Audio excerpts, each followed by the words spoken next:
Muy buenas tardes a todos, mi nombre es Diego Ernesto Hernández Lucho, soy actual vocal de imagen y difusión del Comité Permanente Académico de SOCIEM USMP y en esta ocasión hablaré acerca de las alteraciones del crecimiento y la diferenciación celular en el módulo de patología. El temario va a ser el siguiente. Primero hablaremos sobre atrofia, hipertrofia, hiperplasia, metaplasia y finalmente sobre la displasia. Y al terminar la presentación se hará una revisión de las referencias bibliográficas utilizadas. Hablaremos primero sobre atrofia. La atrofia va a consistir en la disminución de la masa de un tejido u un órgano debido a la disminución del tamaño o también del número de las células que lo componen. Los mecanismos celulares que ocasionan la atrofia serán principalmente la disminución de la síntesis de proteínas y el aumento de la degradación celular. Esta degradación celular va a ocurrir principalmente a través de una vía metabólica denominada ubiquitina proteasómica, aunque también existen otras formas de degradación celular, como por ejemplo la autofagia. Esto se va a dar para el ahorro de nutrientes y compensar la escasez de aporte energético dentro del tejido u órgano. Esta se puede dar de manera fisiológica o patológica. Con respecto a las causas de atrofia fisiológica, se puede dar de manera habitual durante el desarrollo de estructuras embrionarias, como por ejemplo el notocordio y el conducto tirogloso, los cuales van a regresionar durante el proceso de crecimiento fetal. En el caso de estructuras en el adulto, por ejemplo, se puede hablar acerca del útero después del parto y también de la atrofia del epitelio endometrial, vaginal y de las mamas tras una disminución de las hormonas sexuales en una etapa posmenopáusica. Con respecto a las causas patológicas de la atrofia, entre las principales podemos observar, por ejemplo, la falta de uso del órgano o desuso, atrofia por desuso. Se dará, por ejemplo, en pacientes postrados por tiempos prolongados, lo cual provocará atrofia principalmente del músculo esquelético de manera generalizada y, por lo tanto, la reducción del número de fibras musculares. En ocasiones también se puede acompañar de osteoporosis por desuso debido a un incremento de la resorción ósea. Otra causa es la denervación. En el caso de los músculos inervados, la inervación va a intervenir en el metabolismo y funcionamiento normal de los músculos, lo cual, en el caso de haber un daño a nivel de la segunda neurona, además de presenciarse signos clínicos como por ejemplo la flacidez, la hiporreflexia, las paresias, también va a ser notoria la atrofia del músculo dañado. Otra causa de atrofia patológica vendría a ser la disminución de la irrigación sanguínea o isquemia. Esto se dará de manera gradual, lo cual provocará la isquemia del tejido debido a muchas etiologías, siendo una de importancia la aterosclerosis, la cual provocará una oclusión progresiva de las arterias y provocará atrofia de los tejidos que estén afectados por esta mala irrigación. También la nutrición inadecuada. En los casos de una insuficiente ingesta de alimentos con proteínas y calorías, como por ejemplo en el caso del marasmo, se utilizarán otras alternativas de fuente de energía como lo son la masa del tejido adiposo y el tejido muscular, provocando una reducción de la masa muscular también. Otra causa vendría a ser la pérdida de estimulación endocrina. Debido a que varios tejidos van a responder a estímulos hormonales como lo son los órganos sexuales, la deficiencia de estas hormonas van a provocar atrofia de estos órganos, lo cual en un contexto patológico puede deberse a problemas intrínsecos de los receptores de estos órganos o también debido al feedback hormonal anormal, como por ejemplo alguna deficiencia a nivel de la hipófisis o del hipotálamo. Finalmente, tenemos las causas de atrofia patológica por presión. Los tejidos también pueden atrofiarse debido a la compresión, como en el caso de tumores en expansión que pueden llegar a reducir el tamaño de los tejidos circundantes. Aquí el mecanismo más probable es que la presión ocasione la alteración de la irrigación de estos tejidos, provocando su posterior atrofia. Ahora, a continuación mostraré algunas imágenes que presentan láminas histológicas, a modo de ejemplificar lo que es la visualización de la atrofia en microscopía. Se apreciará en estas láminas histológicas el endometrio. En la primera imagen, en la imagen superior, vamos a apreciar un endometrio de grosor normal en una paciente en edad reproductiva. Se puede apreciar un número normal de glándulas endometriales, como podemos apreciar, una cantidad normal que en este caso van a ser abundantes. Mientras que en la imagen inferior vamos a apreciar un endometrio de una mujer de edad avanzada, posmenopáusica. Por lo tanto, va a haber escasas glándulas endometriales y de un menor tamaño a comparación con las glándulas en etapa reproductiva.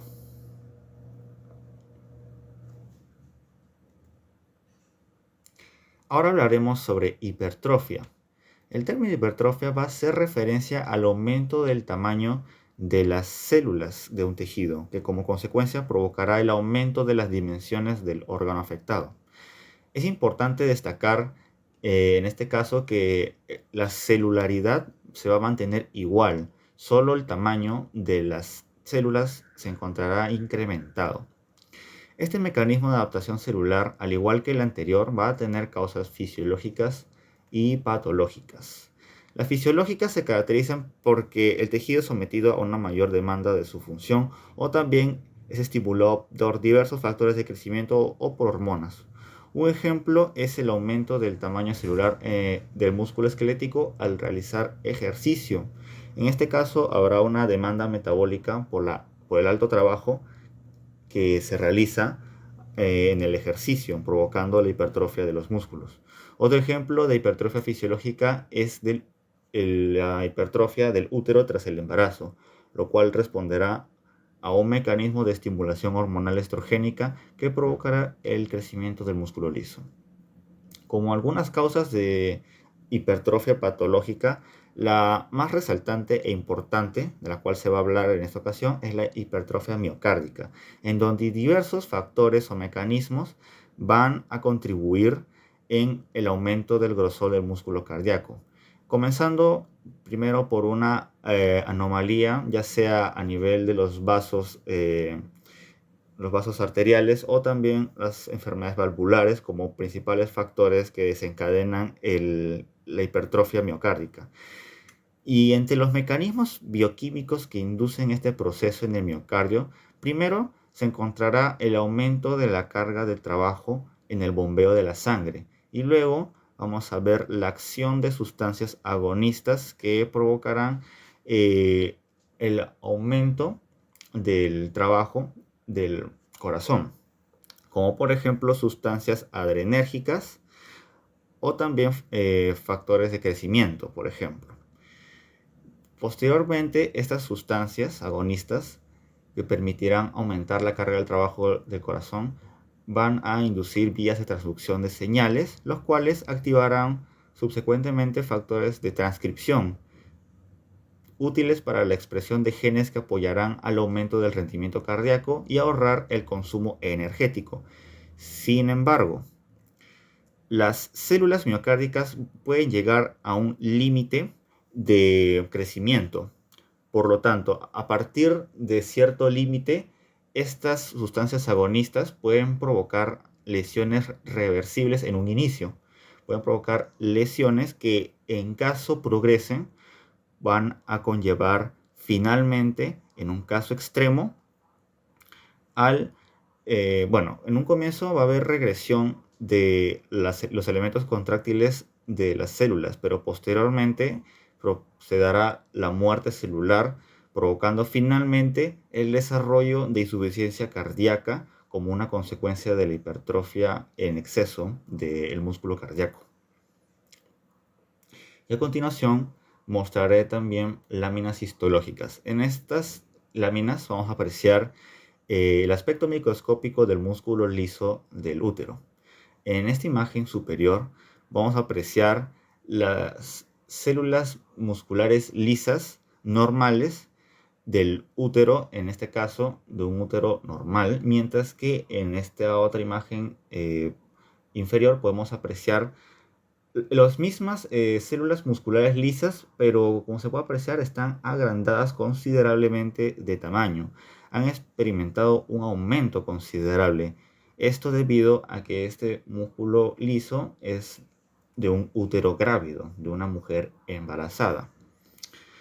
Se tiene que tener en cuenta que estas dos láminas han sido tomadas con el mismo aumento, por lo tanto se puede evidenciar el gran tamaño a los cuales se han experimentado estas células lisas durante el embarazo. Y como recordaremos, todo esto debido a aumento de la carga del trabajo, obviamente para mantener protegido al feto durante toda la etapa de gestación. Ahora hablaremos del término hiperplasia. La hiperplasia va a corresponder al aumento del número de células en un órgano o tejido debido a un estímulo.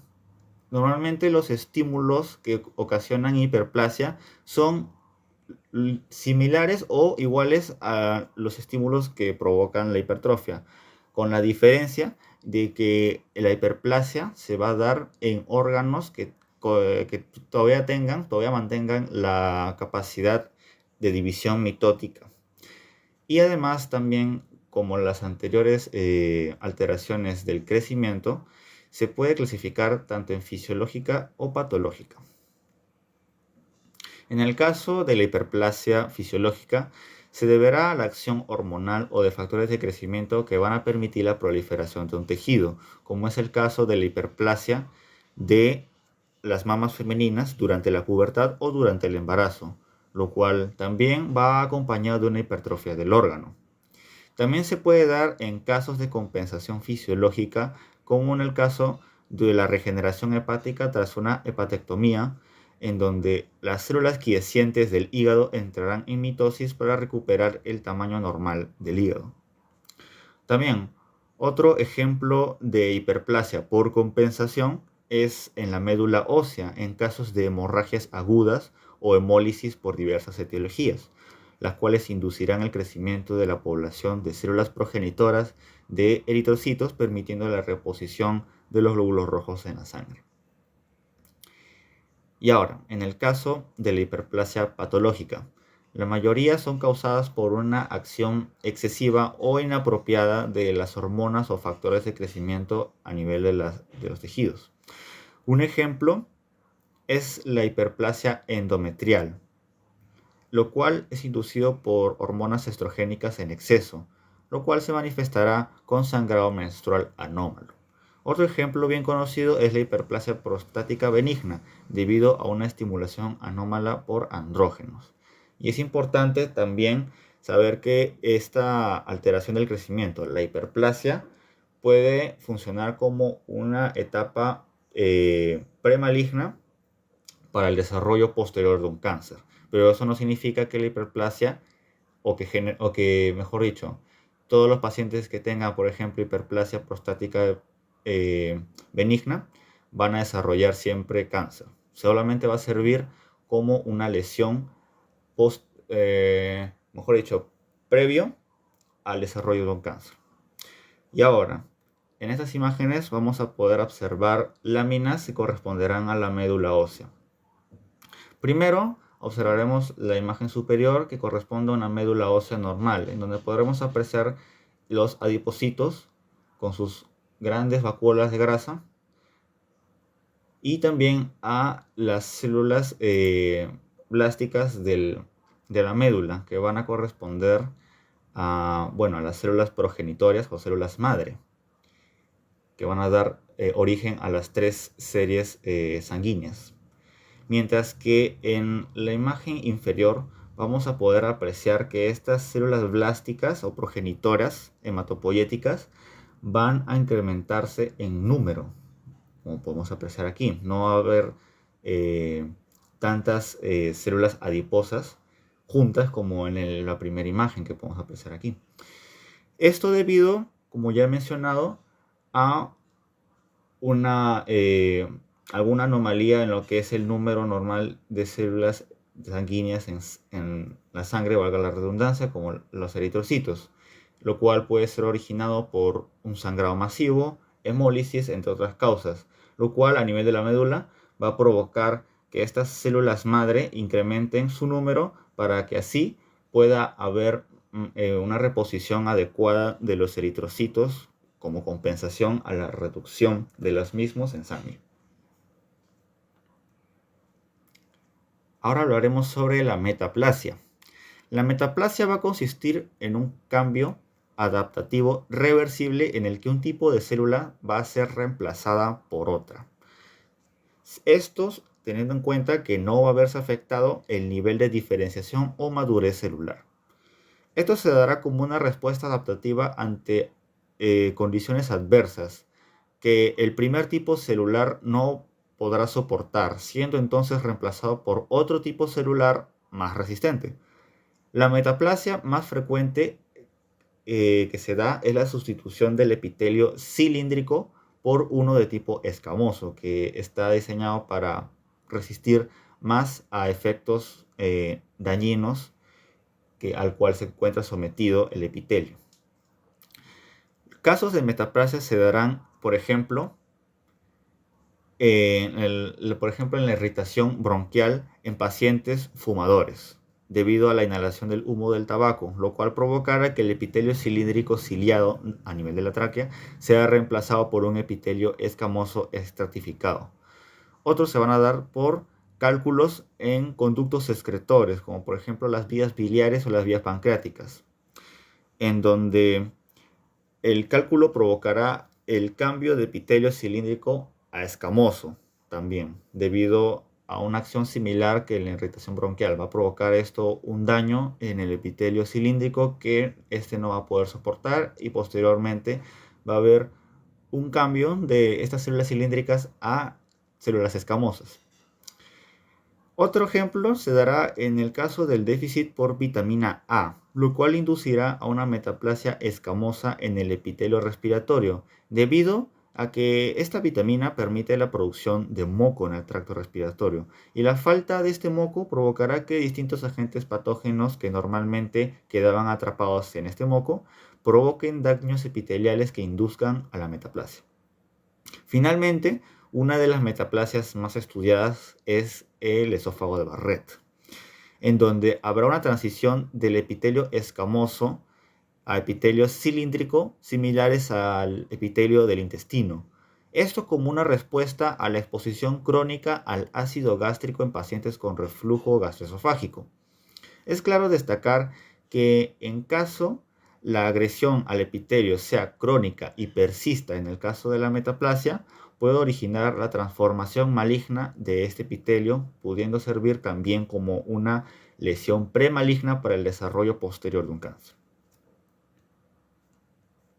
Aquí podemos apreciar la progresión primero de metaplasia, lo cual en un inicio no va a provocar malignidad a menos que la lesión continúe y hayan cambios malignos posteriormente en la célula.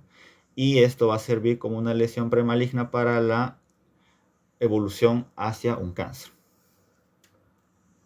Y podemos observar en esta imagen un corte histológico de la tráquea, en el cual podemos apreciar a la izquierda el epitelio es cilíndrico, ciliado, en que posteriormente, más hacia la derecha, va a convertirse en un epitelio escamoso.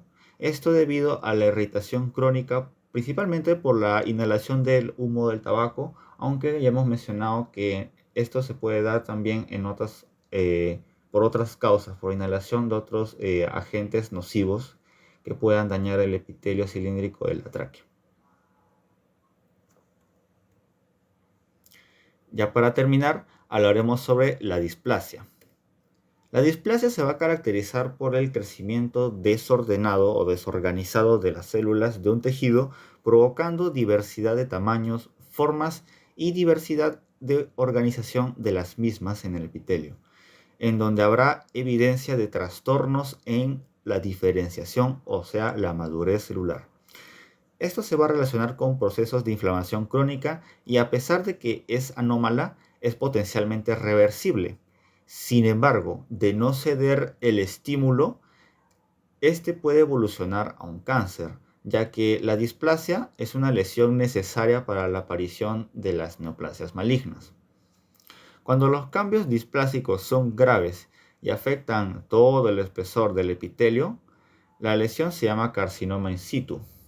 Aquí vamos a poder apreciar. En un inicio, la lesión va a ser leve, va a haber una displasia leve con al inicio pocas células que tengan una diversidad de tamaños o hipercromasia en sus núcleos, que posteriormente estos van a aumentar en número, abarcando ya gran parte del epitelio, y finalmente esto va a conllevar a la formación de un carcinoma in situ, que es un estadio previo a la infiltración del cáncer a los vasos sanguíneos o a vías linfáticas.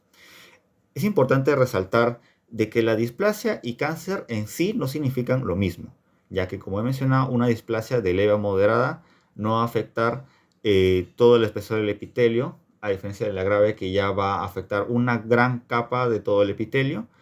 Y a pesar de que haya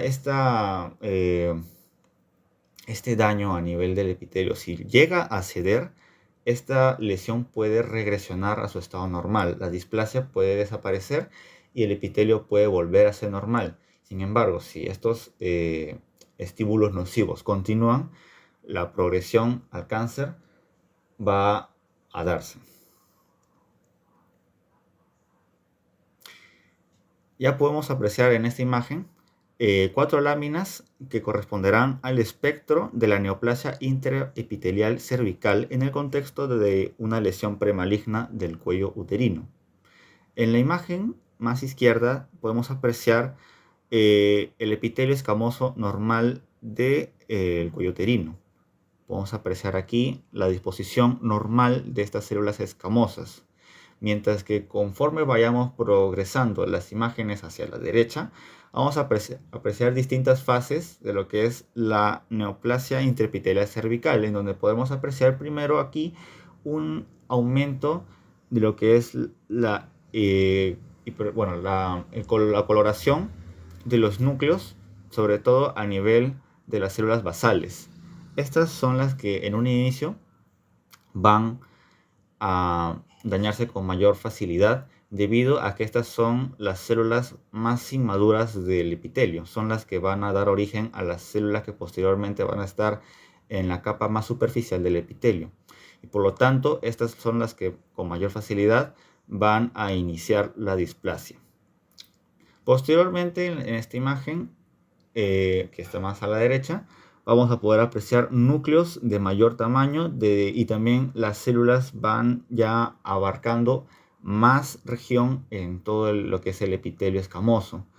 Van a tener incluso, en algunas se pueden llegar a notar más de 2 nucleolos en un mismo núcleo de las células, lo cual ya va dando sospecha de que este epitelio está pasando por una displasia cada vez más grave. Y ya en la cuarta imagen, disculpen, va a haber una casi total infiltración de estas células basales hasta la capa más superficial casi del epitelio escamoso, lo cual si los estímulos nocivos no ceden, va a progresar entonces a un carcinoma in situ y posteriormente ya este cáncer va a estar completamente establecido y se puede infiltrar a más tejidos circundantes. Y bien, eso ha sido todo con respecto a la exposición de la alteración del crecimiento y diferenciación de las células. Estas son las referencias bibliográficas que se han utilizado para la elaboración de este material. Muchas gracias por su atención.